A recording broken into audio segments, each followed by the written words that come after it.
نبی پاک صلی اللہ تعالیٰ علیہ وآلہ وسلم کی جو سیرت ہے، جو آپ علیہ السلام کا طریقہ کار ہے، وہ ہر اعتبار سے ایسا ہے کہ جس کو فالو کرنے میں دنیا آخرت ہر چیز کا فائدہ ہی فائدہ ہے۔ آپ صلی اللہ تعالیٰ علیہ وآلہ وسلم کی ذات کو بھی اللہ پاک نے رحمت بنایا، اور علماء نے قاضی اعظم مالکی رحمۃ اللہ تعالی کے کلام کا خلاصہ یہ کہ آپ کی سیرت کو بھی اللہ پاک نے رحمت بنایا ہے۔ یعنی جو طریقہ کار نبی پاک صلی اللہ علیہ وسلم لے کر آئے اور جو طریقہ کار آپ نے اختیار کیا، جس انداز میں آپ نے زندگی گزاری، وہ ایسی ہے کہ جس سے آخرت بھی سنورتی ہے اور دنیا بھی بندے کی سنور جاتی ہے۔ اور آپ علیہ السلام کی ذات کے اندر اللہ پاک نے ہر وہ خوبی رکھی کہ جو اس لائق ہے کہ اس کی پیروی کی جائے۔ ہاں، خواہش نفس کا جو پیروکار ہوگا، جو اپنے نفس کے پیچھے چلنا چاہے، اپنی خواہشات ہی کو پورا کرنا چاہے، اس کا معاملہ جدا کرنا ہے۔ یہ ارشاد فرمایا کہ لقد کان لکم فی رسول اللہ اسوۃ حسنہ لمن کان یرجو اللہ والیوم الآخر، تمہارے لیے رسول اللہ صلی اللہ علیہ وسلم کی زندگی میں بہترین نمونہ ہے۔ کس کے لیے؟ کہ جو آخرت کا اور اللہ تبارک و تعالیٰ کی رضا کا ارادہ کرے، اللہ کی رضا چاہے اور آخرت کو چاہے، تو اس کے لیے بہترین نمونہ موجود ہے کہ بآسانی اس سیرت پر عمل کر کے، اس طریقہ کار پر عمل کر کے، اس کو فالو کر کے بندہ اپنی آخرت کو سنوار سکتا ہے۔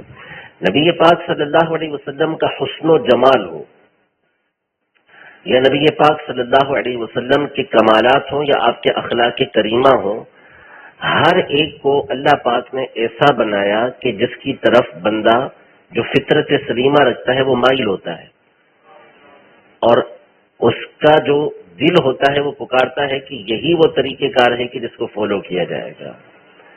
ایسا نہیں ہے کہ نبی پاک صلی اللہ تعالیٰ علیہ وآلہ وسلم نے جو کام کیے ہوں وہ صرف آپ کے زمانے کے اعتبار سے ہوں، بعد کے اعتبار سے نہ ہو، یا نبی پاک صلی اللہ تعالیٰ علیہ وآلہ وسلم کی ذات کے اندر نعوذ باللہ کوئی ایسی بات نہ ہو کہ جس کو کیا فالو کیا جائے، وہ تو اللہ تبارک و تعالیٰ نے اس کے اندر رکھ دیا تو لوگ فالو کر رہے، ایسا نہیں۔ نبی پاک صلی اللہ تعالیٰ علیہ وآلہ وسلم نے جن چیزوں کا حکم دیا، بعض چیزیں تو وہ ہیں کہ جو ہر اعتبار سے ہر علاقے کے اندر، ہر دور کے اندر اس پر عمل ہی عمل ہے، کوئی چینجنگ نہیں اس کے اندر۔ داڑھی رکھنے کا حکم دیا تو یہ صرف عرب والوں کے لیے، اس وقت کے افراد کے لیے نہیں تھا، بلکہ یہ فطری ایک ایسی چیز ہے کہ جو بعد میں آنے والے بھی اس پر عمل کریں گے، کہ نبی پاک صلی اللہ علیہ وسلم نے یہ رکھی بھی داڑھی اور اس کا حکم بھی ارشاد فرمایا۔ ہاں، بعض چیزیں وہ ہیں کہ جن کے اصول اور کلیات نبی پاک صلی اللہ علیہ وسلم نے بیان فرمائے اور انہیں اختیار فرمایا، وہ حالات اور زمانے کے اعتبار سے چینج ہو سکتے ہیں لیکن اس کے اصول وہی ہوں گے۔ جیسے مثال کے طور پر اس زمانے میں جو عرب کا کلچر تھا، جو طریقہ کار تھا، لباس کے حوالے سے، وہ 2 چادریں ہوتی تھیں، لیکن زمانہ جیسے جیسے تبدیل ہوتا گیا، لباس کا انداز تبدیل ہوتا چلا گیا۔ اب لباس اگر کوئی دوسرا پہنتا ہے تو یہ نہیں کہا جائے گا کہ نبی پاک صلی اللہ علیہ وسلم کے طریقہ کار کی خلاف ورزی کرنے والا ہے۔ ہاں، اس لباس کے اندر وہ اصول پورا کرنا ضروری ہے جو نبی پاک صلی اللہ تعالیٰ علیہ وسلم کی شریعت کے عین موافق ہوں گے۔ جیسے مثال کے طور پہ لباس کا جو اصل مقصود ہے وہ کیا ہے؟ ستر پوشی، کہ اس کے ذریعے سے بندہ اپنا جسم چھپائے، اچھی طریقے سے بندے کا جسم اس سے چھپا ہوا ہو، اور دوسرا وہ لباس ایسا نہ ہو کہ جس کو پہن کر بندہ غیروں میں سے لگے، یعنی غیر مسلموں میں سے لگے یا ایسے افراد میں سے لگے کہ جو نبی پاک صلی اللہ تعالیٰ علیہ وآلہ وسلم کی نافرمانی کرنے والے ہیں۔ ایسا لباس پہننے سے بندہ گریز کرے گا۔ اسی طرح مرد عورتوں والے لباس نہیں پہنے گا، عورتیں مردوں والے لباس نہیں پہنیں گی۔ یہ تعلیمات ہیں، اصول ہیں جن کی روشنی میں عمل کیا جائے گا، ٹھیک ہے۔ باقی یہ نہیں ہے کہ نبی پاک صلی اللہ تعالیٰ علیہ وآلہ وسلم نے جو طریقہ کار اختیار کیا تھا اس کو فالو نہیں کیا جا سکتا، وہ کلچر دوسرا تھا، ہمارا کلچر دوسرا ہے۔ صرف نبی پاک صلی اللہ علیہ وسلم کی ذات ہونے کے حوالے سے ہم اس کو فالو کر رہے ہیں تو ایسا نہیں، نبی پاک صلی اللہ علیہ وسلم کی ذات ہونے کے حوالے سے ہی فالو کیا جائے گا لیکن جو چیز نبی پاک صلی اللہ علیہ وسلم نے اختیار کی وہ کامل و اکمل ہی تھی. حتیٰ کہ علماء نے غذاؤں کے حوالے سے بھی یہ لکھا کہ نبی پاک صلی اللہ علیہ وسلم نے جو غذا اختیار کی وہ غذا بھی بندوں کے لیے انتہا درجے کی مفید ہوتی تھی. کھجور اور تربوز نبی پاک صلی اللہ علیہ وسلم ملا کر کھاتے تھے. تو اب یہ جہاں نبی پاک صلی اللہ علیہ وسلم کو مرغوب اور پسندیدہ تھی، ساتھ ہی ساتھ یہ صحت کے لیے انتہائی مفید بیان کی گئی. اطباء نے اس کے فائدے بیان کیے کہ تربوز کے ذریعے جو کھجور کے مضر اثرات ہیں وہ دور ہو جاتے ہیں، اور کھجور کے ذریعے تربوز کے جو مضر اثرات ہیں وہ اثرات جو ہیں وہ دور ہو جاتے ہیں. تو اس لیے نبی پاک صلی اللہ تعالیٰ علیہ وآلہ وسلم جس چیز کو اختیار کریں اللہ تبارک و تعالیٰ اس چیز کو کامل و اکمل ہی بناتا ہے. اس کے اندر بھلائیاں اور خیر ہی اللہ تبارک و تعالیٰ یہ رکھتا ہے. دوسرا یہ کہ نبی پاک صلی اللہ تعالیٰ علیہ وآلہ وسلم کے امی ہونے کا معنی، اول تو علماء کا اسی میں اختلاف ہے کہ نبی پاک صلی اللہ تعالیٰ علیہ وسلم کو امی کہا کیوں جاتا ہے. مختلف وجوہات اس کی بیان کی گئی. امی کا ایک معنی یہ بیان کیا گیا چونکہ آپ ام القریٰ سے یعنی مکہ مکرمہ سے تعلق رکھتے تھے، اس وجہ سے آپ کو امی کہا گیا. بعض نے کہا کہ چونکہ آپ امیین یعنی ان اہل عرب کے درمیان مبعوث ہوئے کہ جو لکھنا پڑھنا نہیں جانتے تھے، اس لیے آپ کو امی کہا گیا. اور اس کا جو ایک معنی لغت کے اندر بیان کیا گیا کہ جو اپنی اصل پر ہو، ام بمانا اصل، اس پر ہو. اور ایک معنی یہ کہ آپ صلی اللہ تعالیٰ علیہ وآلہ وسلم کسی سے پڑھے نہیں تھے، کسی سے پڑھے نہیں تھے. یہ نہیں کہ نبی پاک صلی اللہ تعالیٰ علیہ وآلہ وسلم کو پڑھنا لکھنا نہیں آتا تھا. آپ صلی اللہ تعالیٰ علیہ وآلہ وسلم کو اللہ پاک نے پڑھایا ہے. مطلب یہ ہے امی کا کہ آپ علیہ الصلوۃ والسلام کسی دوسرے سے پڑھے ہوئے نہیں ہیں. آپ نے جو کچھ بھی حاصل کیا ہے وہ اللہ تبارک و تعالیٰ سے حاصل کیا. الرحمن علم القرآن وعلمک ما لم تکن تعلم اقرأ بسم ربک الذی خلق. آپ کا جو کچھ بھی ہے وہ اللہ تبارک و تعالیٰ کی طرف سے ہے. آپ کسی کے شاگرد نہیں ہیں، آپ کا کوئی استاد نہیں ہے. پھر اس کے بعد علماء کا اس پر بڑا تفصیل کے ساتھ کلام ہے کہ آپ علیہ الصلوۃ والسلام نے کبھی کچھ لکھا یا نہیں لکھا. اعلیٰ حضرت امام اہل سنت رحمۃ اللہ تعالی علیہ نے انتہائی شاندار تحقیق کے حوالے سے اپنی کتاب انباء الحی کے اندر بیان کی. ولا تخطه بیمینک اذا لارتاب المبطلون. یہ جو آیت مبارکہ ہے کہ جس میں آپ کے نہ لکھنے کا ذکر ہے تاکہ جو باطل کے اندر پڑے ہوئے لوگ ہیں، جو کفار ہیں، وہ کسی طرح کے شک کے اندر نہ پڑے. تو آپ علیہ الصلوۃ والسلام نے لکھا یا نہیں لکھا اس بارے میں علماء کا کلام ہے اور کئی اقوال ہیں اس حوالے سے. اگرچہ کہ ہمارے نزدیک بھی محقق یہ ہے کہ نبی پاک صلی اللہ علیہ وسلم نے اپنے ہاتھوں سے لکھا نہیں ہے، لیکن اس کا مطلب یہ نہیں کہ نبی پاک صلی اللہ تعالیٰ علیہ وآلہ وسلم لکھنا جانتے نہیں تھے.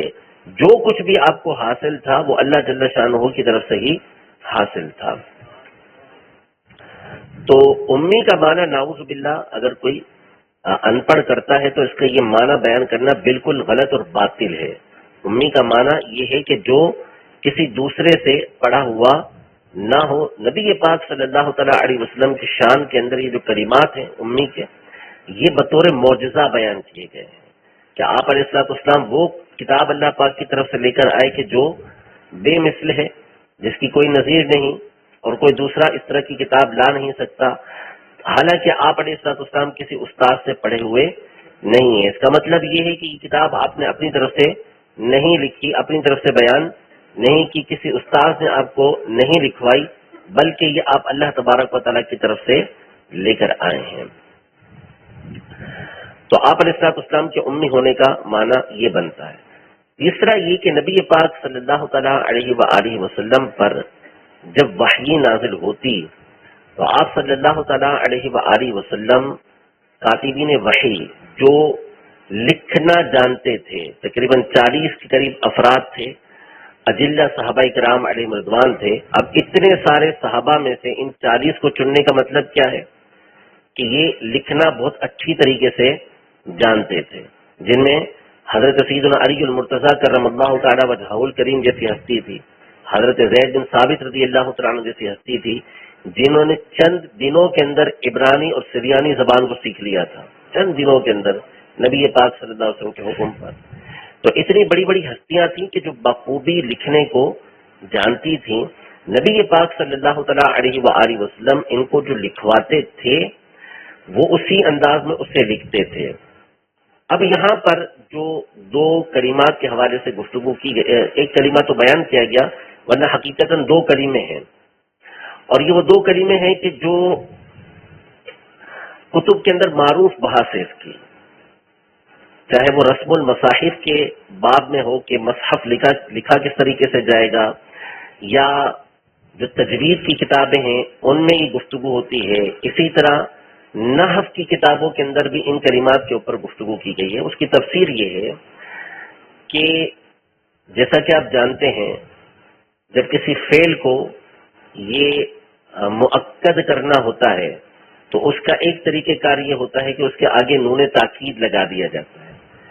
نون تاکید میں سے ایک نون ثقیلہ ہوتا ہے اور دوسرا نون خفیفہ ہوتا ہے۔ جیسے ادربن اور ادربننا، ٹھیک ہے، تو ادربننا اور ادربن یہ دونوں کیا ہیں، اس کے آخر کے اندر نون تاکید لگائے گئے ہیں تاکہ گفتگو کے اندر بات کو پختہ کیا جا سکے، مضبوط کیا جا سکے، تاکید اس کے اندر پیدا کی جا سکے۔ اب یہاں پر یہ جو کہا گیا کہ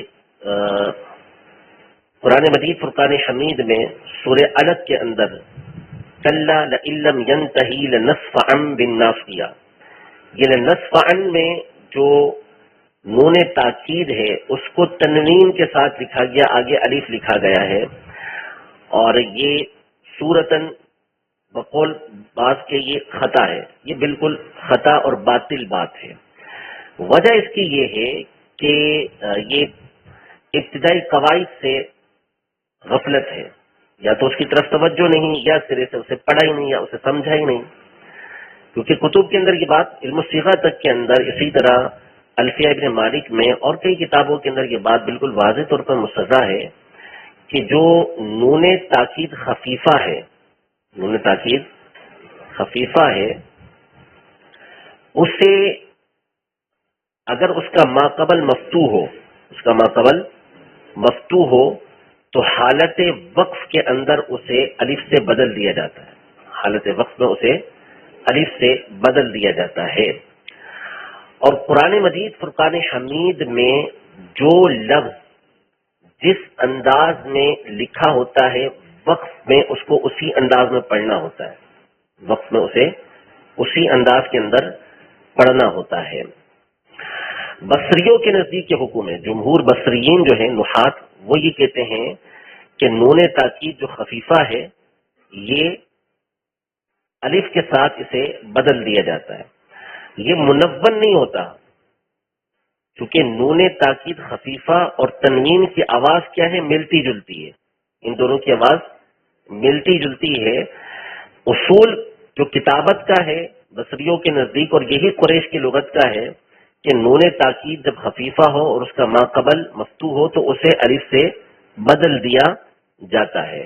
قرآن مجید فرقان حمید میں دو کلمات ہیں، ایک سورہ یوسف میں وَلَيَكُونَ مِنَ الصَّاغِرِينَ، وَلَيَكُونَ مِنَ الصَّاغِرِينَ، یہاں پہ یہ جو لَيَكُونَ ہے یہ لَيَكُونَن تھا، لَيَكُونَن تھا اسے، اور اسی طرح لَنَصْفَعًا بن جو ہے، لَنَصْفَعًا جو ہے یہ لَنَصْفَعًا تھا، اصل میں آگے کیا تھا، نون تاکید خفیفہ ہی تھا، اسے کتابت کے اندر الف سے بدلا جاتا ہے۔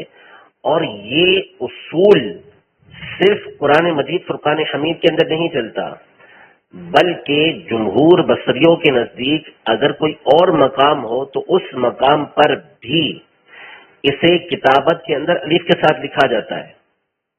جیسے مثال کے طور پر آپ کہتے ہیں ادربن یا زید،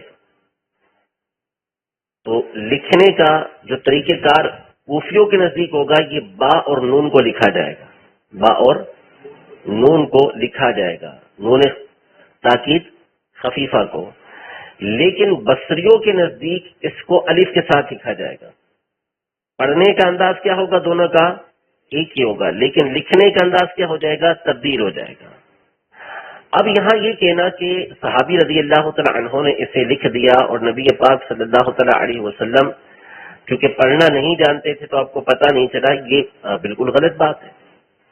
اول تو پہلی بات یہ ہے کہ صحابی رضی اللہ تعالیٰ عنہ کے سامنے نبی پاک صلی اللہ تعالیٰ علیہ وسلم نے کیا باقاعدہ تنوین کا اظہار کیا تھا کہ تنوین لکھنی ہے یا نون لکھنا ہے؟ آپ علیہ الصلوۃ والسلام نے تو فعل پڑھا، جو نازل ہوا وہ فعل پڑھا، تو صحابی رضی اللہ تعالیٰ عنہ کو سننے میں کیسے غلطی ہو سکتی ہے؟ ان کو معلوم ہے کہ یہ لنصفعن ہے، یہ لنصفعن ہے، با سے آگے مل رہا ہے تو وہاں پہ اقلاب کی وجہ سے اسے میم پڑھ لیں تجوید کے قاعدے کے مطابق، لیکن انہیں یہ تو معلوم ہے نا کہ یہ کیا ہے؟ فعل ہے، اور فعل کے آخر میں کیا آتا ہے؟ نون تاکید آتا ہے نا، تو وہ نون تاکید ہی سمجھے، لیکن انہیں یہ معلوم تھا کہ نون تاکید کو جو لکھنے کے طریقہ کار ہے وہ کیا ہے کہ اس کو الف سے تبدیل کیا جاتا ہے، الف سے تبدیل کیا جاتا ہے۔ دوسری بات یہ ہے کہ صحابہ کرام علیہم رضوان کے دور کے اندر اعراب تھے کہاں پر؟ وہ اعراب کہاں لگاتے تھے؟ اعراب تو بعد میں لگائے گئے، تنوین وغیرہ جتنی بھی ہیں وہ تو بعد میں لگی ہیں۔ لکھنے کا جو اسلوب تھا وہ یہی تھا، یا تو نون تاکید خفیفہ ہے تو اس کو نون کے ساتھ لکھ دیں، یا ماقبل مفتوح کو چاہے تو الف سے تبدیل کر دیں۔ وہاں پر اس چیز کا اشتباہ کیا کہ یہاں پہ تنوین ہے یا نون تاکید جو ہے وہ خفیفہ آیا ہوا ہے، یہ تو ساری چیزیں بعد کے اندر آئی ہیں۔ لکھنے کا جو طریقہ کار ہے اعراب لگانے کا یہ تو بہت بعد کے اندر شروع ہوا، تو لہٰذا وہاں پر تو اس چیز کا کوئی اشتباہ تھا ہی نہیں، تو نبی پاک صلی اللہ تعالیٰ علیہ وآلہ وسلم کو معلوم نہ ہوا، یہ ایک عجیب بات۔ دوسری بات یہ کہ نبی پاک صلی اللہ علیہ وسلم کو چلے مان لیا معلوم نہ ہوا، تو کیا اللہ پاک کو بھی نعوذ باللہ معلوم نہیں تھا؟ اس نے یہ تنبیہ نہیں فرمائی کہ اس انداز کے اندر لکھ لیا گیا ہے؟ تنبیہ فرما دیتا اللہ پاک کہ آپ کے صحابہ نے جو ہے وہ اس طرح لکھ لیا، اس کو صحیح لکھوائیں، وہی نازل ہوتی، لیکن ایسا کچھ بھی نہیں ہے۔ تو یہ کہنا کہ یہ اس انداز میں تبدیل ہو گیا، یہ قواعد سے، اصول سے، ضوابط سے بے خبری ہے۔ یہ بالکل اصول کے عین مطابق لکھا گیا ہے، اور کتب نحو کے اندر اس کی صراحت جو ہے ان دونوں لفظوں کے ساتھ تو بکثرت موجود ہے۔ علوم قرآن پر مشتمل کتابوں کے اندر اتقان کے اندر اس کی بحث موجود ہے، جو درس نظامی کے اندر پڑھائی جاتی ہے۔ علم الصیغہ جو دوسرے سال کے اندر پڑھائی جاتی ہے اس کے اندر اس کی بحث موجود ہے، اس صیغے کے اوپر گفتگو کی گئی ہے۔ تو یہ کہنا یہ بالکل باطل بات ہے۔ کوئی صورتاً ظاہراً بھی قرآن مجید فرقان حمید کے کسی صیغے کے اندر کوئی غلطی نہیں ہے۔ یہ مستشرقین کا، ملحدین کا پرانا اعتراض تھا جو وہ قرآن مجید فرقان حمید پر کرتے ہیں، اور ہمیشہ علماء نے اس کا تفصیل کے ساتھ جواب دیا ہے۔ اگر ایسا ہوتا کہ یہاں پر اس انداز میں غلطی ہوئی ہوتی تو طوفان برپا کر دیتے یہ لوگ کہ یہ دیکھیں تمہارے قرآن کے اندر خود لکھنے کے اندر غلطی واقع ہوئی ہے، ایسا کیسے لکھا جاتا ہے قرآن، حالانکہ ایسا کبھی ہوا نہیں ہے۔ تو اس لیے یہ کہنا کہ نہیں یہ صورتاً اس کو غلط کہا گیا ہے، تو صورتاً غلط کہنا بھی بالکل غلط بات ہے، یہ بات ٹھیک ہے ہی نہیں۔ صورتاً بھی اس کو اسی انداز کے اندر یہ لکھا جائے گا، اور پڑھنے کا طریقہ کار بھی اس کا بالکل واضح ہے۔ تو نبی پاک صلی اللہ علیہ وسلم کی سیرت، آپ علیہ السلام کا طریقہ کار یہ فی نفسی ہی فالو کرنے والا ہے، ٹھیک ہے، یعنی اس کے اندر وہ خوبیاں پائی جاتی ہیں اور خود نبی پاک صلی اللہ علیہ وسلم کی ذات کی وجہ سے پائی جاتی ہیں کہ جس کو فالو کیا جائے گا، جس پر عمل کیا جائے گا۔ اور امی ہونے کا معنی ہرگز یہ نہیں کہ نبی پاک صلی اللہ تعالیٰ علیہ وآلہ وسلم نعوذ باللہ پڑھے ہوئے نہیں تھے، بلکہ اس کا معنی یہ ہے کہ اللہ کے علاوہ کسی اور سے پڑھے ہوئے نہیں تھے۔ باقی اس میں پھر علماء کا کثیر اختلاف ہے کہ آپ علیہ السلام نے اپنے مبارک ہاتھوں سے کچھ لکھا یا نہیں لکھا، اس پر اقوال علماء تفصیل کے ساتھ موجود ہیں۔ اور صحابہ کرام علیہ رضوان جو کچھ لکھتے تھے نبی پاک صلی اللہ تعالیٰ علیہ وآلہ وسلم کے بتائے سے لکھتے تھے۔ اس پر ایک اور بحث ہے بڑی تفصیل کے ساتھ علماء کی کہ جو رسم عثمانی ہے، جو رسم مصحف ہے، یہ توقیفی ہے یا اجتہادی ہے، یعنی کیا نبی پاک صلی اللہ علیہ وسلم کے بتائے سے یہ طریقہ کار لکھا گیا ہے کہ اس انداز میں لکھنا ہے، یا بعد میں صحابہ کرام علیہ رضوان کا اجتہاد ہے۔ اس پر سیدی عبدالعزیز دباغ رحمۃ اللہ تعالی علیہ کا ابریز کے اندر انتہائی طویل اور نفیس کلام موجود ہے کہ یہ سارا نبی پاک صلی اللہ تعالی علیہ وسلم کی طرف سے بتایا گیا رسم ہے، خط ہے کہ اس انداز میں قرآن مجید فرقان حمید کو لکھنا ہے، اور اجتہاد صحابہ بھی ہو تو وہ صحابہ رضی اللہ تعالی عنہ لغت عرب کو بخوبی جاننے والے تھے۔ بخاری شریف کی حدیث پاک موجود کہ جب تمہارا اختلاف ہو جائے تو حضرت زید بن ثابت رضی اللہ عنہ سے یہ فرمائے کہ قریش کی لغت کی طرف تم نے رجوع کرنا ہے، تو وہ اسی لغت کے مطابق انہوں نے قرآن مجید فرقان حمید کو لکھا تھا۔ ایسا نہیں کہ ان سے لکھنے میں کوئی صورتاً غلطی واقع ہوئی ہو، ہرگز ایسا نہیں ہے۔ قرآن پاک میں ایک نقطے کی بھی غلطی واقع نہیں ہوئی، ایک حرف کی بھی غلطی واقع نہیں ہوئی، نہ صورتاً نہ ظاہراً نہ باطناً، کسی بھی طرح سے کوئی غلطی نہیں۔ لا یأتیہ الباطل من بین یدیہ ولا من خلفہ تنزیل من حکیم حمید۔